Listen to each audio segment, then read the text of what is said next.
Ok, ¿por qué sufrimos? ¿Cuál es el propósito del sufrimiento? En 2 Corintios capítulo 12, versículo 7 al 10 dice: y para que no me exalte desmedidamente por la grandeza de las revelaciones, me ha sido dado un aguijón en la carne, un mensajero de Satanás, que me abofetee para que no me enaltezca demasiado. En cuanto a esto, 3 veces he rogado al Señor que lo quite de mí, y me ha dicho: bástate mi gracia, porque mi poder se perfecciona en tu debilidad. Por tanto, de buena gana me gloriaría más bien en mis debilidades, para que habite en mí el poder de Cristo. Por eso me complazco en las debilidades, afrentas, en necesidades, en persecuciones y angustias, por la causa de Cristo. Porque cuando soy débil, entonces soy fuerte. Alguien preguntó: ¿por qué sufre el justo? Para muchos parece una incógnita sin respuesta. Esto, de hecho, fue la primera pregunta que surgió en mi mente desde los primeros días de mi conversión. Que el pecador sufra no es difícil de explicar, ya que la Biblia dice que la paga del pecado es la muerte. Pero que alguien que se entrega al Señor y trata de servirle con todo el corazón pase por tragedias y pérdidas irreparables, no es fácil de entender y mucho menos de explicar, hermano. Se tiene la idea falsa de que cuando nos convertimos a Cristo, todos nuestros problemas se van a acabar. Y parece que en algunos casos es lo contrario. Eso lo entendí yo comenzando el evangelio. Yo decía: pero Dios mío, ¿qué hago yo en esta iglesia? Si cuando era mundano tenía lío y problemas con todo el mundo. Ahora que soy cristiano es peor, porque tengo problemas con el mismísimo diablo y con sus demonios. En el mundo los problemas los tenía con hombres igual que yo y los podía ver, pero el enemigo que tenemos ahora es invisible. No sabemos de dónde salta la liebre, cómo va a atacar y cómo viene. Y a veces estamos felices, contentos, bendecidos y disfrutando del gozo y disfrutando del botín de guerra que capturamos en una batalla que tuvimos, y estamos felices y nos descuidamos. Y vienen los enemigos, ¡pum!, y nos atacan, nos hieren y seguimos sufriendo. Y uno dice: ¿cuándo se va a acabar esto? Bueno, déjame decirte que eso no se va a acabar hasta que Cristo venga o te mande a buscar, para que vayas aprendiendo. Lo que pasa es que nos vendieron un falso evangelio de la prosperidad, que ven a Cristo que todo te va a ir bien, todo te va a salir perfecto, no te va a pasar nada malo, no te vas a enfermar. Eso es falso, mi hermano querido, totalmente falso. Escúcheme bien. Desde el Antiguo Testamento, hace miles de años, que el salmista nos recuerda: muchas, escuche bien, muchas son las aflicciones del justo. Muchas, son muchas. Ok, muchas, escúcheme bien, antes que tú te conviertas en una persona justa, porque Romanos 5:1 dice que somos justificados pues por la fe, por medio de nuestro Señor Jesucristo. Nosotros somos justos delante de los ojos de Dios porque Cristo nos justifica. Ahora, antes que tú te convirtieras, ya eso estaba escrito ahí esperándote que tú te convirtieras, para decirte que muchos iban a hacer tus males. Muchos. Pero de todos ellos te librará Jehová. No es que no va a permitir que venga el mal contra ti. Es que el mal va a venir contra ti, el mal te va a tocar, y luego en la guerra que el Espíritu Santo a través de ti y contigo va a hacerle al diablo, te va a librar. Pero no es que no te va a tocar ningún mal. Eso es falso. Escúchame bien. Que el justo sufra no es solo normal, sino que es anticipado. ¿Ves? Se espera que sufran. Escúcheme bien, todos los que son justos. Hay un predicador por ahí que me dijo: hermano Miguel, usted enseña a veces y predica marajuma, me dijo. Yo: ¿pero por qué? Porque asusta a la gente diciéndole eso. Estoy diciendo la verdad. Lo que pasa es que tú eres evangelista y de repente te paras en un púlpito o en una campaña a engañar a la gente, a decirle a la gente: ven que todos los problemas tuyos van a ser resueltos. ¿Dónde dice eso? ¿Dónde dice eso? ¿Quién dijo esto? Estoy leyendo Biblia. Escuche bien lo que dice: muchos son los males del justo. Salmo 34:19. Muchos son los males del justo, pero de todos ellos lo librará Jehová. Entonces, que el justo sufra no es solo normal, sino que es anticipado. Se espera que sufran. ¿Ve? Si usted y yo sufrimos, es muy probable que esto sea una prueba viviente de que estamos agradando a Dios. Cuando te ataca el diablo, es una prueba viviente de que tú estás agradando a Dios. Tú te revisas, tú debes de saber, no te preocupes por eso. Tú vas a saber por qué. Jesús dijo enfáticamente a sus discípulos, y por el siguiente a nosotros también: en el mundo, mire, esto está clarito, esto estaba escrito antes de yo llegar al Evangelio, ya la Biblia estaba escrita. Y eso me estaba esperando y te está esperando a ti también. Lo que pasa es que, bueno, yo te predico la verdad. Si tú quieres servir a Cristo, recuerda, aquí está todo escrito. Es la palabra de Dios y no las doctrinas de los hombres que te dicen que traigas $100 que te van a multiplicar en 1000. Mire, ya usted sabe que los que han pasado por situaciones y dificultades, sobre todo en Venezuela, aquí venían los predicadores de afuera, traídos por pastores de esta ciudad, y raspaban los bolsillos de la gente con una unción falsa, diciéndole, ahora mismo la gente soltaba anillos, zarcillos de oro, cadenas de oro, y todo ese poco de gente que soltó eso se han tenido que ir del país porque no tienen ni cómo vivir, ni cómo comer, y la pasan mal. ¿Dónde está que Dios dijo que le dieras eso? Falsa doctrina, engaño de hombres, mentira de los hombres. Ahora hay que enseñarle a la gente la verdad. ¿Y cuál es la verdad? La que está en la Biblia, la palabra de Dios. Jesús dijo entonces a sus discípulos y a nosotros que en el mundo tendremos aflicciones. Confiad, yo he vencido el mundo, es lo que nos dijo Jesús.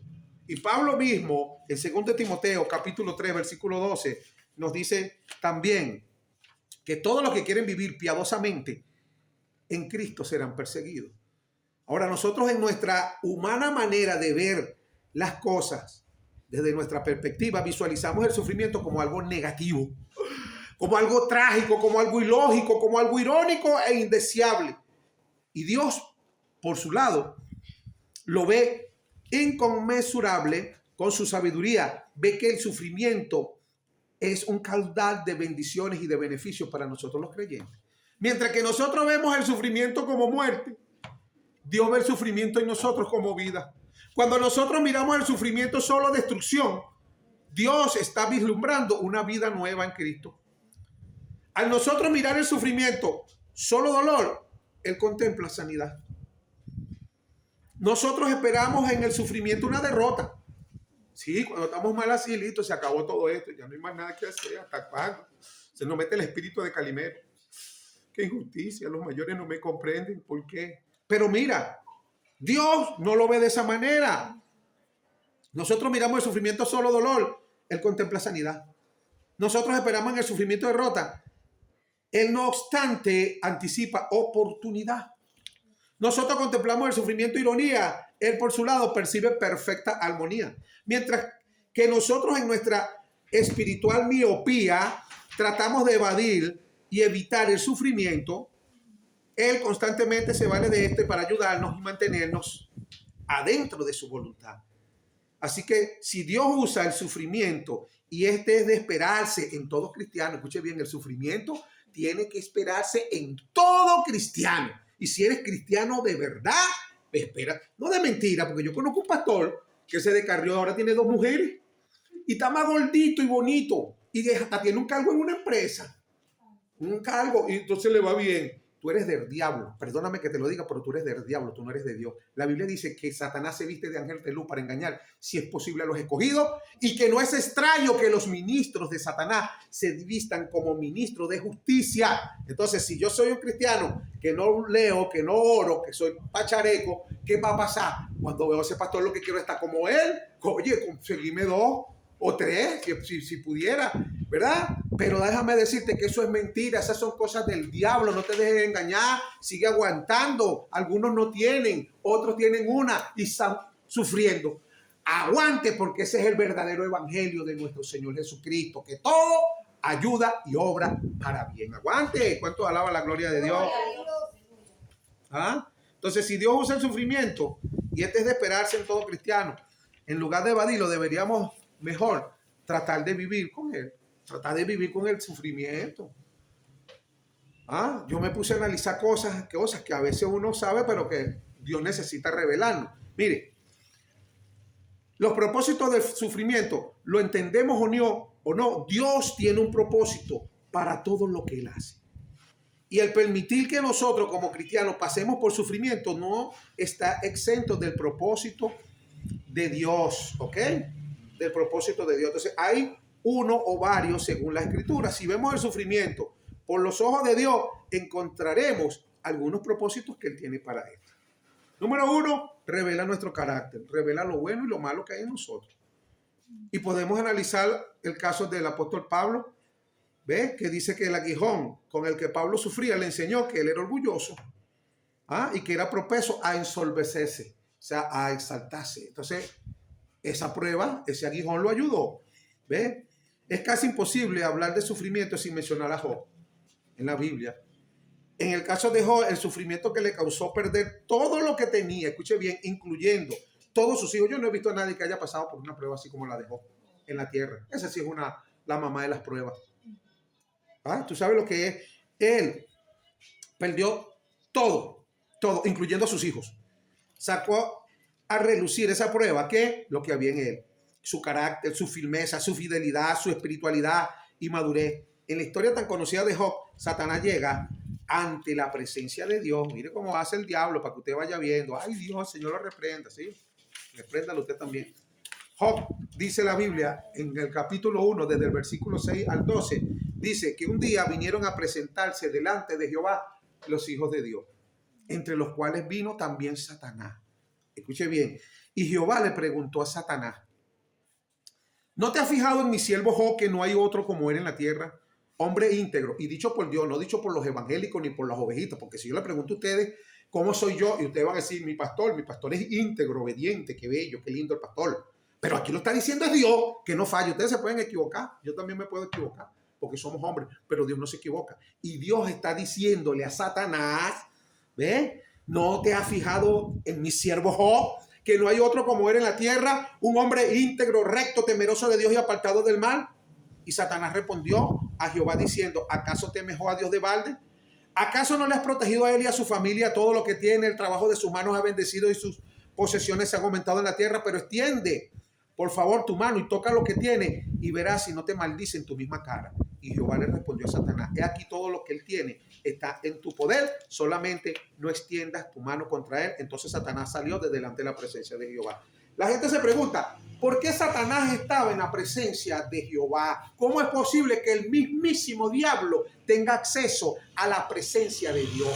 ¿Por qué? ¿Cómo así? ¿Eso todavía existe? Sí, todavía existe. ¿Y seguirá existiendo? ¿Hasta cuándo? Hasta lo que dice Apocalipsis, capítulo 12, versículo 10.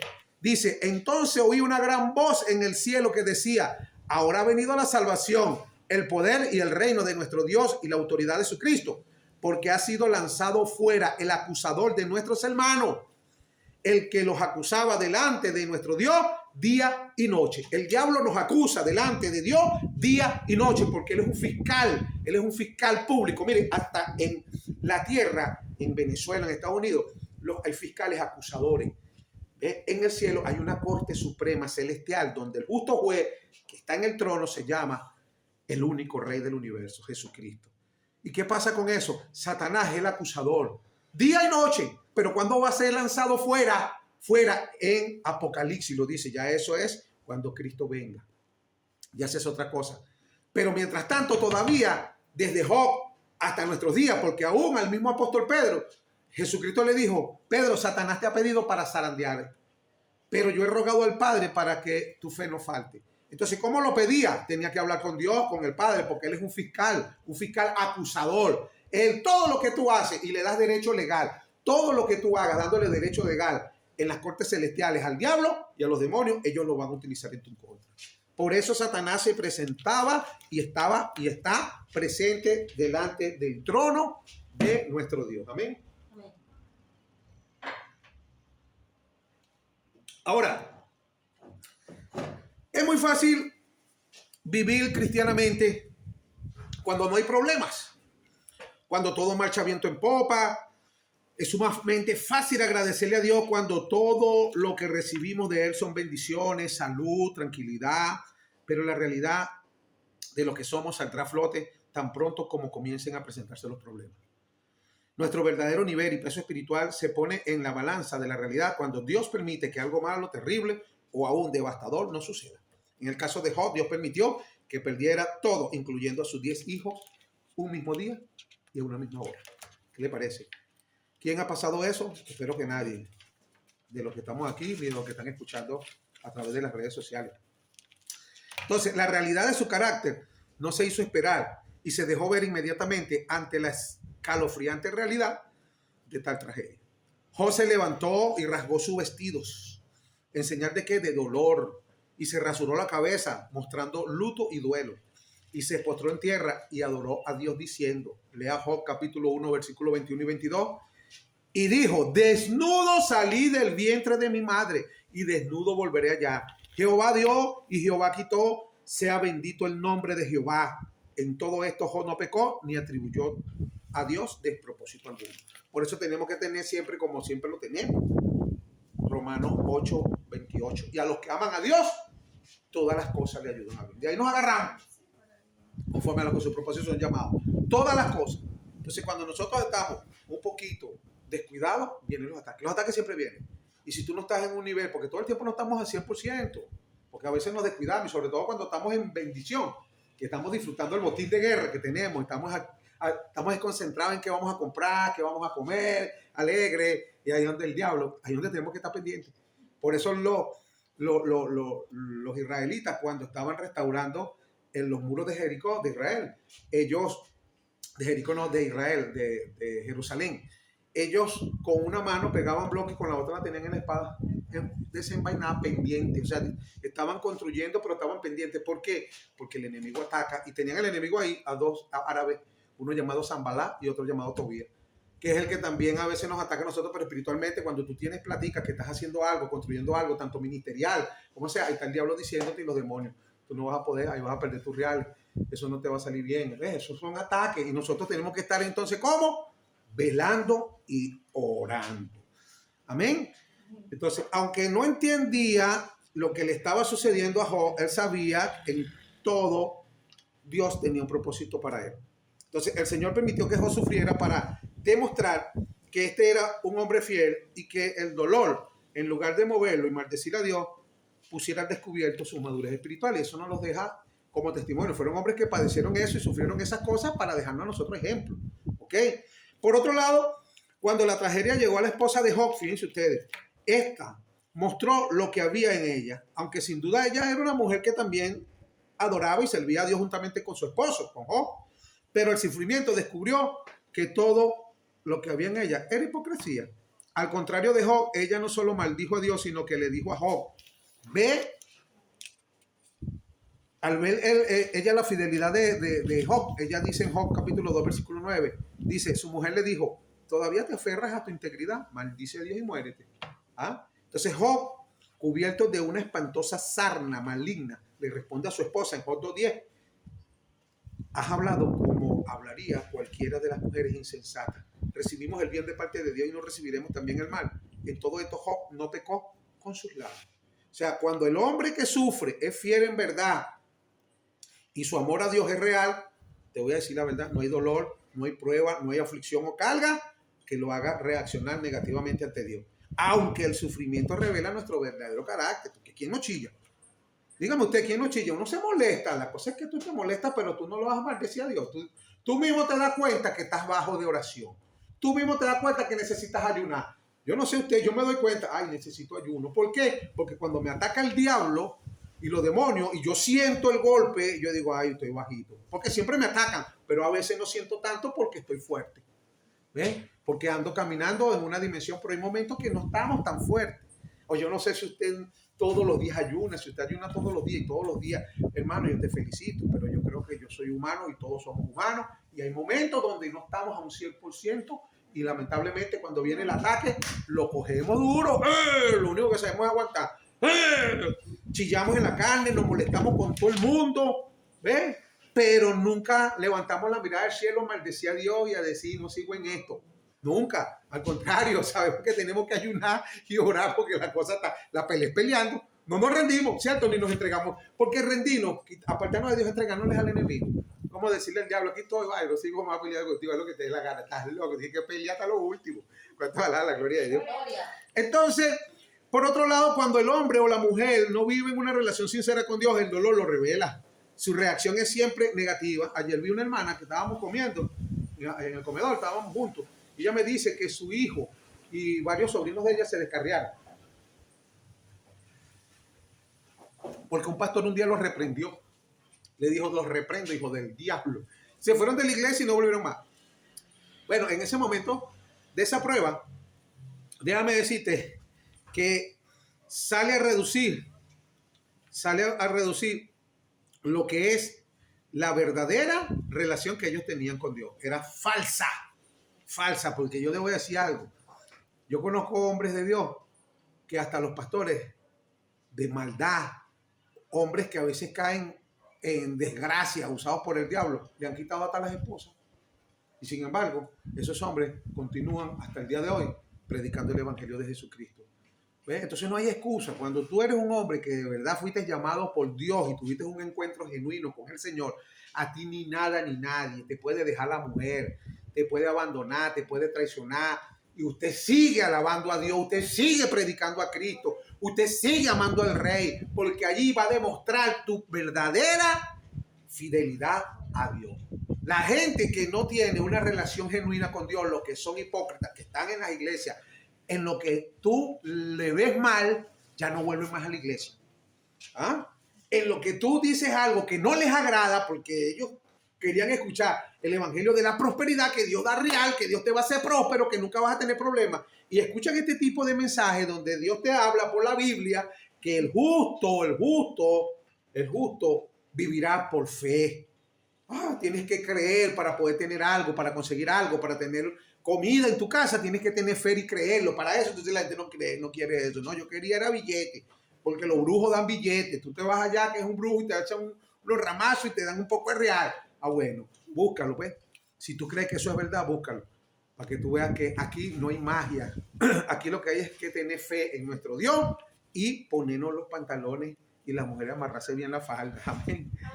Entonces, tenemos que tener claro que la gente, cuando no tiene una fe genuina, su reacción siempre es negativa, se quejan, reniegan, se rebelan y hasta se alejan de Dios. No así con el verdadero cristiano, que en cuanto más sufre, más alaba, más busca a Dios y más desea servirle, porque el dolor revela su carácter. Así que el dolor quebranta nuestro orgullo y nos mantiene humildes. El Señor le reveló a Pablo que el propósito de su sufrimiento era el de mantenerlo humilde, pues los humanos tenemos la tendencia a ensolvecernos. Cuando Dios nos da o nos usa, tú sabes que tendemos ¿a qué? A inflarnos. Entonces Pablo, aunque fue un gran hombre de Dios y que amaba la obra del Señor, no estaba exento de orgullo. ¿Cuántos hombres se han perdido a causa de este tirano y perverso orgullo? Bastante. Cuando fueron bendecidos por Dios, cuando Dios los usaba, no pudieron resistir. Sucumbieron ante ¿qué? Ante los poderosos tentáculos del orgullo. Y sin darse cuenta, el orgullo los asfixia. Salomón, el hombre más rico y sabio, se enorgulleció y dejó a Dios. Sansón, el hombre más fuerte y poderoso, se envaneció y murió ¿cómo? En oprobio y vergüenza, en burla delante de todo el mundo. Y eso que era un hombre, era un juez, un elegido de Dios, un juez. ¿Y cómo murió? Desnudo, amarrado y ciego, clamándole a Dios que le diera fuerza, el último milagro para tumbar unas columnas y matar un poco de gente y matarse él también. ¿Qué te parece? Entonces el orgullo, mi hermano, el orgullo, la soberbia, y la Biblia, a mí me encanta la Biblia porque la Biblia muestra toda la verdad. Dios no oculta que hubieron hombres que aunque Él los llamó, por eso es que a veces nosotros los hombres de Dios que tenemos llamados no podemos echárnosla, ni creer que somos la última Coca-Cola del desierto, ni que somos mejor que nadie, sino que tenemos que vernos en el espejo y saber que nosotros también necesitamos ayuda de Dios, porque en cualquier momento nosotros podemos caer también, podemos sucumbir ante la tentación del pecado, de la soberbia, podemos, hermano, cualquiera, porque si lo hicieron estos hombres en una época donde no había tantas cosas como la de hoy en día todo el mundo quiere exhibir las redes sociales. Yo he visto unos supuestos apóstoles tomando hasta whisky, llenos con cadenas de oro, como los mismos pranes también, los reggaetoneros muestran el oro, las cadenas, hay pastores también mostrando oro y cadenas en yates y bromas raras. Entonces, todas esas cosas son cosas que atacan a los hombres. Y el que no está pendiente y velando, cae en eso y nosotros no somos mejores que nadie. Yo no puedo decir, de esa agua no beberé, como dicen por ahí, solo le pido a Dios y le ruego que me ayude. Siempre vivo humillado, tenemos que vivir humillados delante de la presencia de Dios para que Dios nos ayude, porque Él es el único que nos puede ayudar. Nosotros somos carne carne. ¿Oyó? ¿Sabe lo que es carne? Carne pura, hermano. Carne pura. Entonces, escúcheme bien. En Proverbio 30, del 7 al 9, dice, 2 cosas he pedido y no me las niegues, le dice el salmista a Dios, antes que muera. Vanidad y palabra mentirosa, aparta de mí. Fíjate tú, gente clamando a Dios, hombres de Dios que escribieron, que fueron usados por Dios para escribir la Biblia, que Dios los inspiró, porque según de Timoteo, capítulo 3, verso 16, dice que toda la escritura es inspirada por Dios.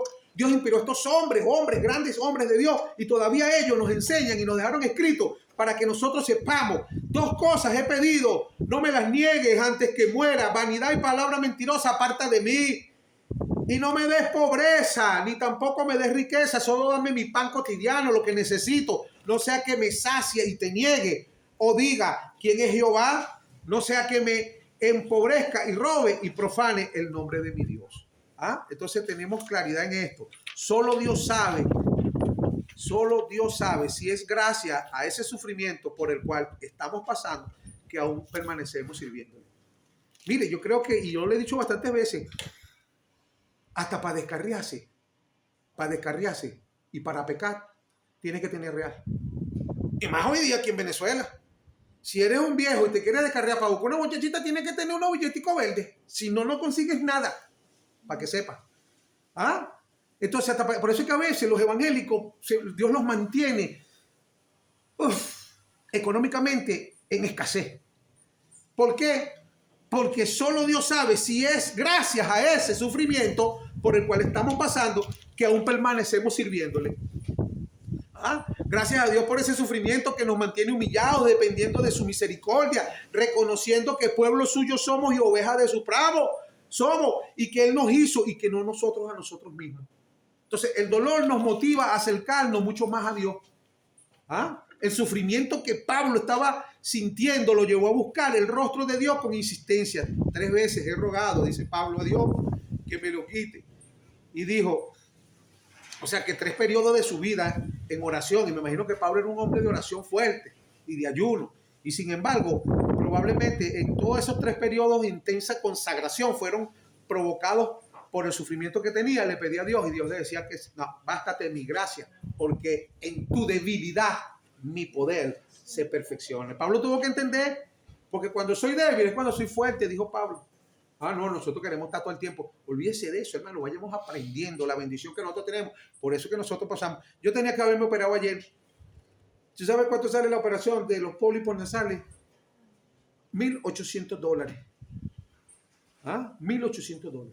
Pero tengo tiempo orando a Dios, orándolo, quítamelo, sécamelo, sácamelo, ay, nada, dame los reales, pues.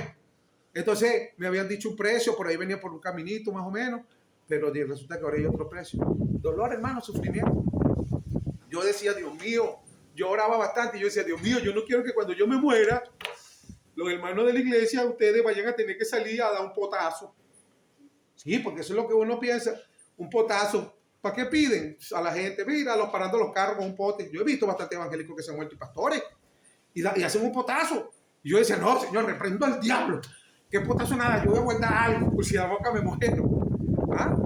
Es triste. Yo no quería eso. Yo decía, no, hermano, cuando tú te imaginas ustedes pidiéndole a la gente, mire, ¿para qué están pidiendo? Para enterrar al pastor. ¿Qué pastor? Uno gordo, el que tenía el centro de rehabilitación, que no tenía ni la culpa. Yo no tenía real, no tenía nada, no hay cómo enterrarlo. Y la urna, tal vez para mí es más cara, porque es king size, tiene que ser más grande de las normales. Entonces, es tremendo, ¿no? Cuesta más carita, tiene que pedir más. Yo decía, el Señor reprenda al diablo, eso no va a pasar. Hermano, el Señor Jesucristo me revela que cuando Él murió, Él era tan pobre que Él no tenía para que lo enterraran. Tuvo que venir un hombre, un buen samaritano llamado José de Arimatea, que fue el que compró el hueco a donde lo metieron, que después se salió, por supuesto, antes del día, porque ahí no está. Pero él no tenía, si no se queda ahí, podría ir muriéndose en esa cruz en pedacito. Lo que pasa es que eran los días de la Pascua que se celebraba, y este José de Arimatea, que tenía dinero, o sea, otro pagó por él. No era que Jesucristo tenía un plan funerario comprado en las funerarias Progreso, qué sé yo, seguro está nada de eso. Entonces nosotros no tenemos de qué quejarnos, hermano. Lo que pasa es que a nosotros nos vinieron un evangelio falso. Un evangelio de prosperidad, que si tú no tienes real, no cargas cadenas de oro, anillos de oro, entonces tú no estás bien con Dios, tú estás mal, tú estás en pecado y Dios no está contigo. Eso es mentira. Las riquezas que Dios nos ha dado a nosotros son espirituales y esas valen más porque lo que se ve es perecedero y lo que no se ve es eterno. Amén. Así que Job, quien era un hombre que obviamente conocía a Dios y le servía a pesar o el pasar por tan intenso sufrimiento, lo empujó a buscar a Dios aún más, en una manera fuera de lo que estaba acostumbrado. Esto le trajo como resultado que se profundizara en el conocimiento de su Dios. Y tal fue su experiencia que tuvo con Dios, que tuvo que expresar en Job 42:5. Job decía, de oídas te había oído, pero ahora mis ojos te ven. ¿Ves? Y eso nos pasa a nosotros. Cada vez que pasamos por una prueba, lo que hacemos es buscar más de Dios. ¿Cierto, Francisco? Buscamos más de Dios. ¿Y qué pasa? Llegamos a otro nivel. ¿Por qué tú ves a esa gente tan tranquila así que se ríen cuando tú les hablas de la Biblia? ¿Por qué tú los escuchas? Porque tienen Biblia en la cabeza y la tienen vivida también. Pero ¿cómo lo lograron? A través de los pruebas y los procesos. Pero hay otros que a través de la prueba se descarrían. Conozco pastores descarriados, conozco uno que se descarrió y entonces porque la esposa lo engañó, se fue para el mundo. Pero pasó varios años, empezó a hacer una empresa con unos colombianos, de repente los colombianos hicieron una trampa, se metió en un lío y lo mandaron a la cárcel.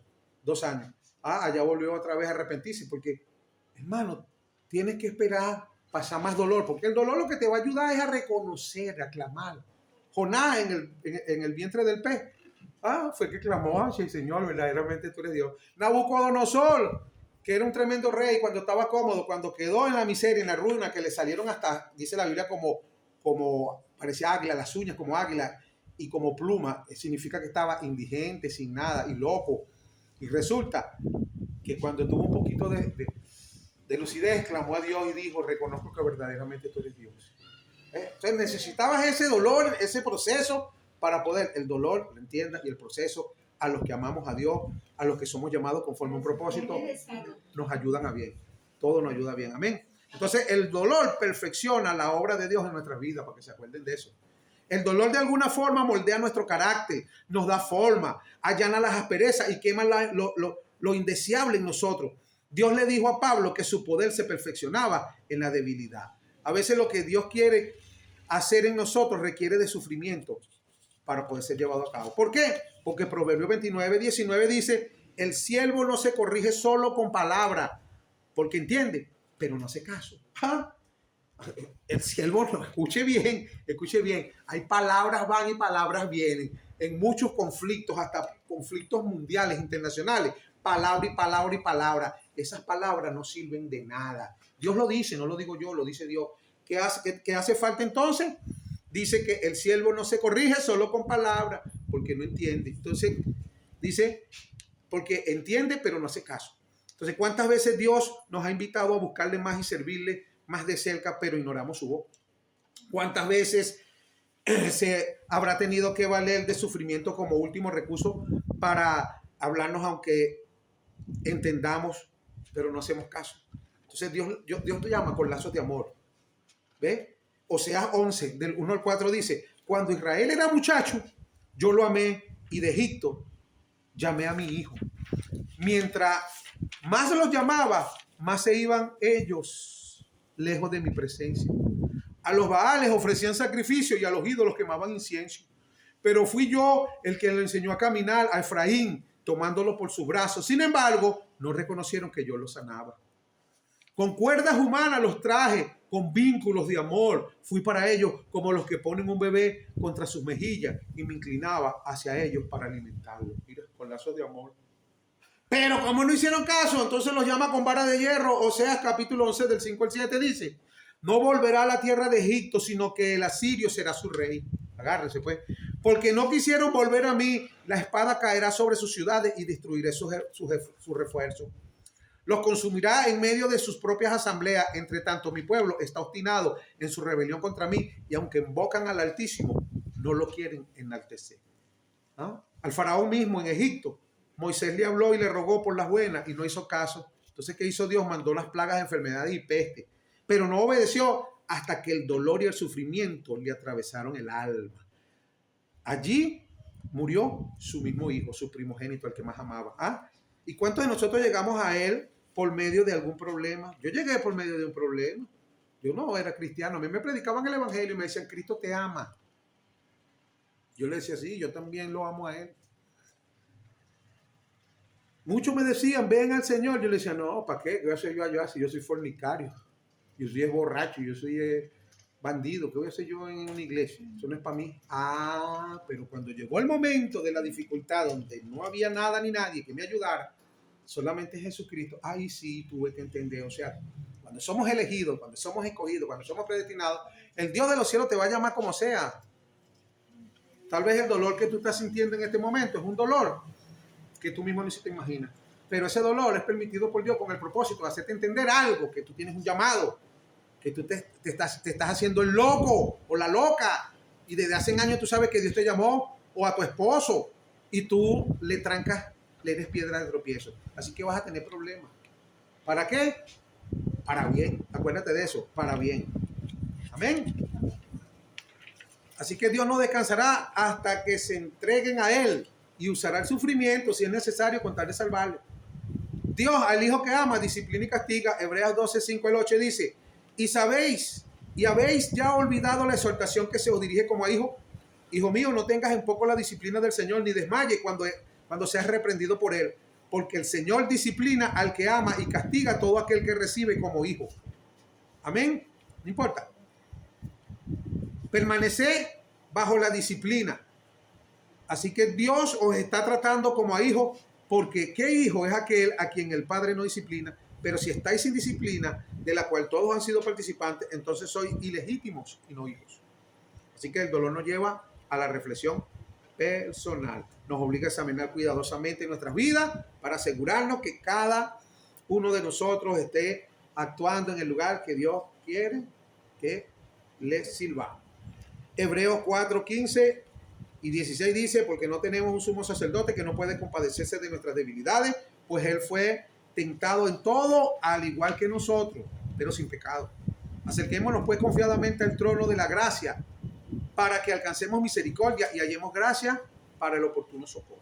Así que nosotros servimos a un sumo pontífice que se compadece de nosotros, porque Él mismo fue tentado en todo. O sea, que Él experimentó toda clase de sufrimiento, al igual que nosotros, y por eso es que Él sabe lo que es el sufrimiento y que es capaz de entender el nuestro. No solo lo sabe porque es omnisciente, sino porque Él mismo lo experimentó en carne propia.